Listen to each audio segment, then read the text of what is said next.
Hello students, in this video I am going to explain you what is quadratic formula. Okay, so till now we have found out the roots by using factorization method and splitting the middle term. Okay, for example, if we have the same concept, the roots of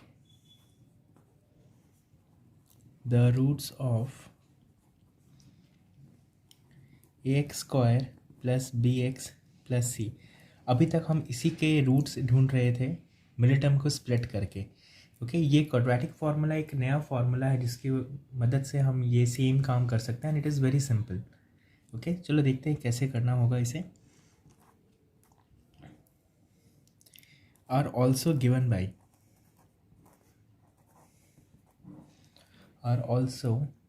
bye the quadratic formula.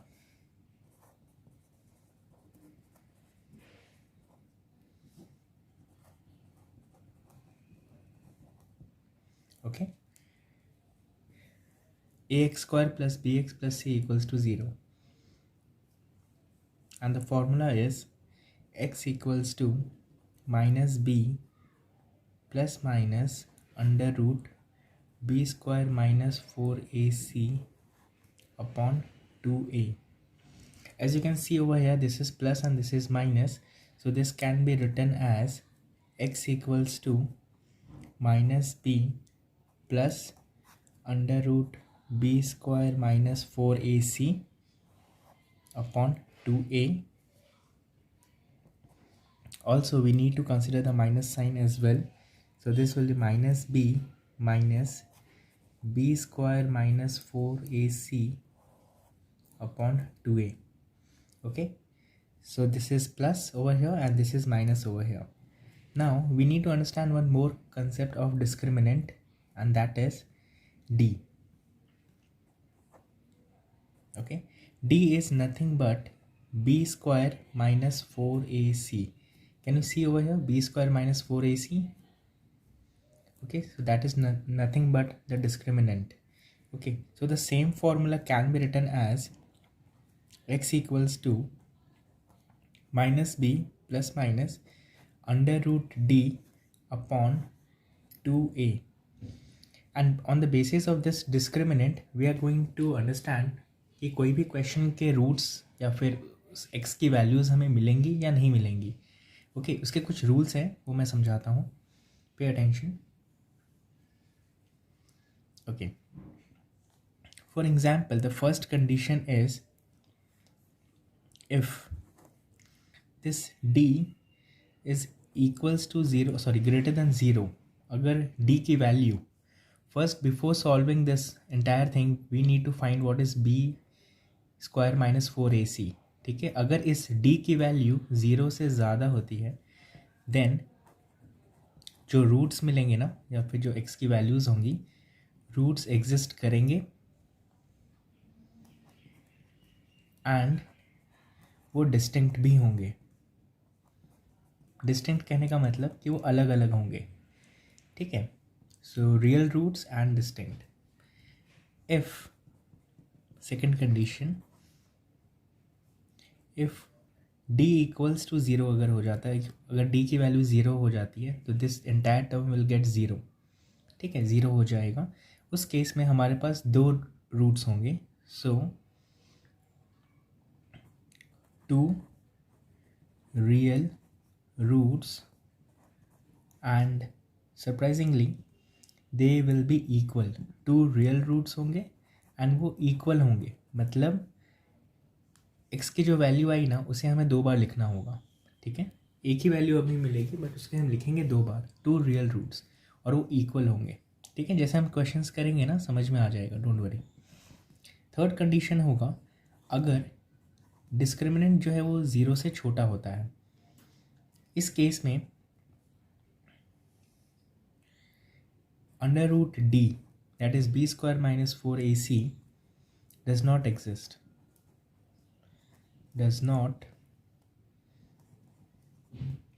exist, so there is no real roots.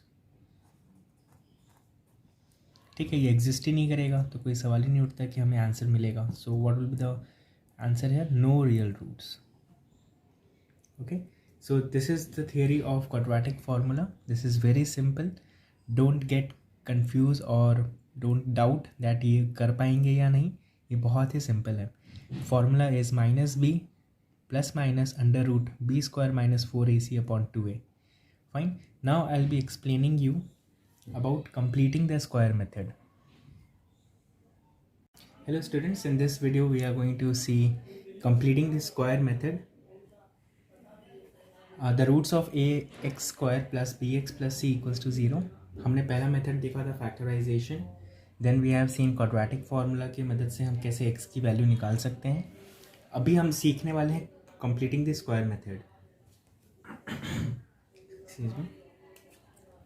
तो सबसे पहले हमें यहाँ पे ये ध्यान रखना है कि जो कोएफिशिएंट ऑफ x स्क्वायर है ना, जो कि यहाँ पे 2 है, यहाँ पे कुछ भी होना नहीं चाहिए, यहाँ पे 1 होना चाहिए. ठीक है, तो 1 लाने का एक ही तरीका है, अगर मैं 2 कॉमन ले लूँ तो अगर मैं 2 कॉमन लेता हूँ तो देखो क्या होगा.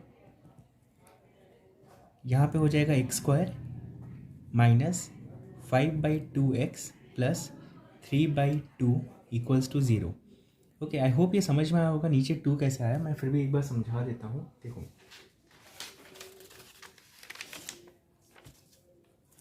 मैं सिर्फ सपोज यहाँ पे 5x है. ओके, और मैं यहाँ से क्या ले रहा हूँ, 2 कॉमन ले रहा हूँ. ठीक है, सो व्हाट विल हैपन नाउ,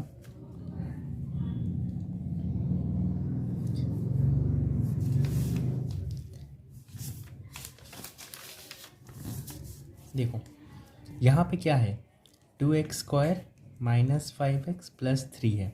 अभी जब मैंने यहाँ पे 2 कॉमन लिया तो यहाँ पे x स्क्वायर बचा. ओके, हमने यहाँ पे 2 कॉमन लेना है सबसे. ठीक है, बट यहाँ पे तो 5 है, तो यहाँ पे क्या हो जाएगा, 5/2x होगा. सिर्फ अगर तुम इसको ओपन करो तो what will happen now, 2 multiplied by minus 5/2x, तो ये 2 और ये 2 कैंसिल हो जाएगा. ठीक है, तो हमारे पास माइनस 5x बचेगा जो ऑलरेडी है टर्म में. हम क्वेश्चन नहीं बदल सकते हैं, ध्यान रहे. In the same way what will happen with 3 here, it will become 3/2, क्योंकि जब 2 ओपन होगा तो क्या होगा, 2 इंटू 3/2 हो जाएगा. तो ये 2 और ये 2 कट जाएगा, तो क्या बचेगा, 3 बचेगा. यहाँ पे है 3. ठीक है, इसलिए हम नीचे यहाँ पे 2 लिखेंगे कि ये 2 जब इसके साथ मल्टीप्लाई हो तो कैंसिल हो जाए एंड हमें यहाँ पे 3 मिले.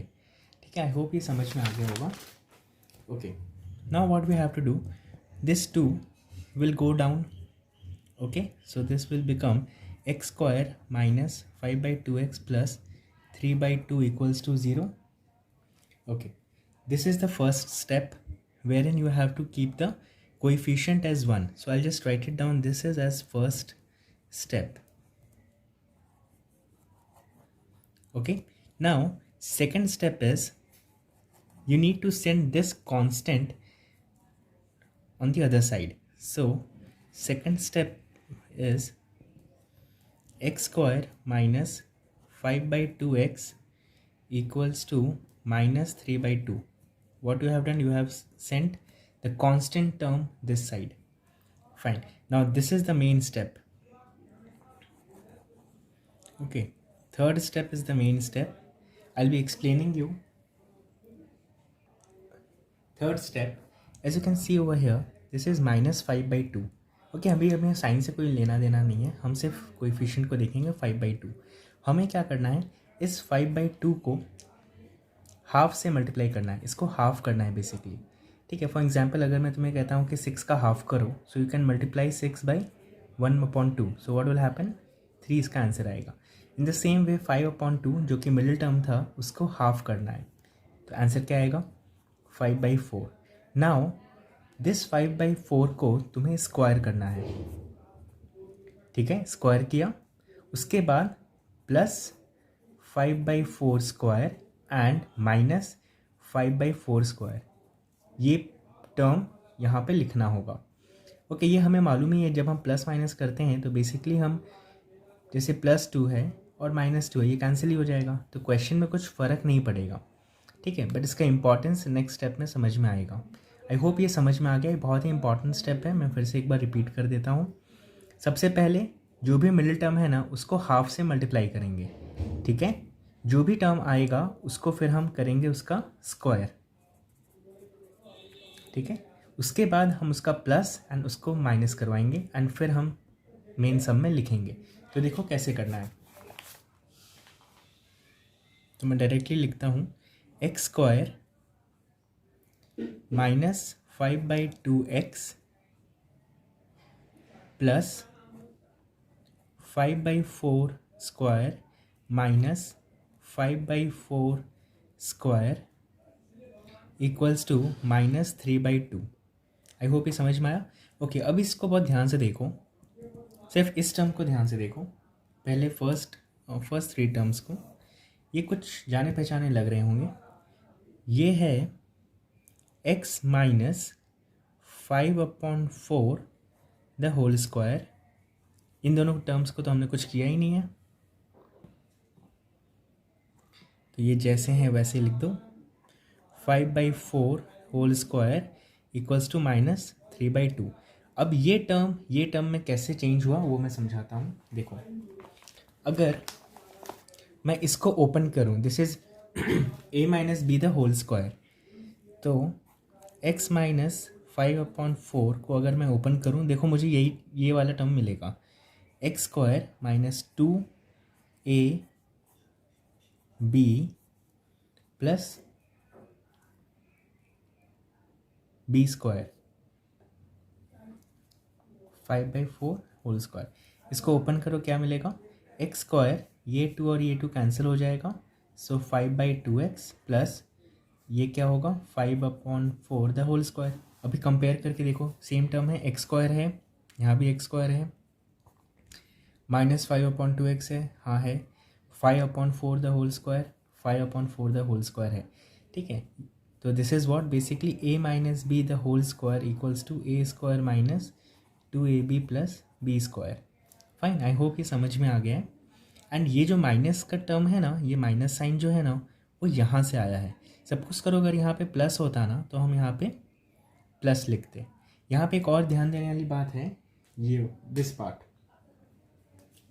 हमेशा प्लस माइनस लिखते वक्त पहले हम प्लस को प्रेफरेंस देंगे, पहले हम प्लस लिखेंगे फिर बाद में माइनस लिखेंगे। ये बहुत इंपॉर्टेंट स्टेप है, ध्यान रखना।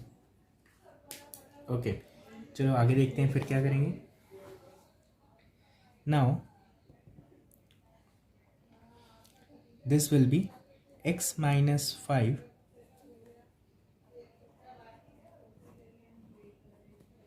minus 3/2 plus 5/4 the whole square, ये होगा।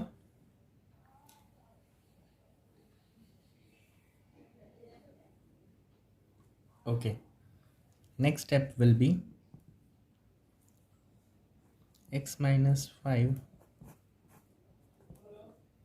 minus 3/2 plus 25/16 होगा। LCM will be 16, this will be -24/25, this will be 1/16। okay, so x minus 5/4 ये होगा। नाउ हमें पता है जब ये स्क्वायर इक्वल्स टू के साइन को क्रॉस करेगा तो रूट में चेंज हो जाएगा। So x minus 5/4 equals to under root of 1/16, this will be 1/4 and not only that it will be plus minus. Okay, so keep that thing in mind. So this will be x minus 5/4. First we will take the plus sign and then we'll have the negative sign. Okay, now what you will do, you will just simplify it.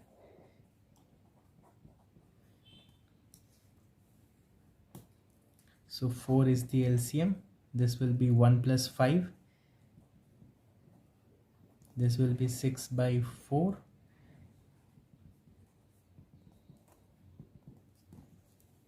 so ultimately it will be x equals to 3/2. okay, similarly